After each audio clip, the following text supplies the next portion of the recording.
তো বন্ধুরা, অবশেষে আসাম রাইফেলসের তরফ থেকে আসাম রাইফেলসের জেনারেল ডিউটি মেডিকেল অফিসার পদে কর্মী নিয়োগের বিজ্ঞপ্তি প্রকাশ করেছে, যেখানে আপনারা পশ্চিমবঙ্গের যে কোনো রাজ্য জেলা থেকে আবেদন করতে পারবেন। এটি সর্বভারতীয় একটি জব ভ্যাকান্সি এবং এখানে আবেদন করতে গেলে আপনাদের 18 থেকে 40 বছর বয়সের মধ্যে হতে হবে এবং শুধু শিক্ষাগত যোগ্যতা এখানে এমবিবিএস পাস থাকতে হবে, অর্থাৎ ডাক্তারি পাস যারা করে রয়েছেন এবং চাইছেন আসাম রাইফেলসের সাথে যুক্ত হয়ে কাজ করতে, তারা এখানে অনায়াসে আবেদন করতে পারবেন।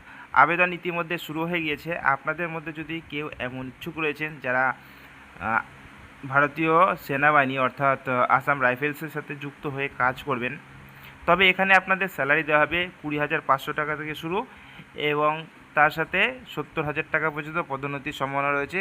সেই সঙ্গে রয়েছে সরকারি অন্যান্য বেনিফিটস।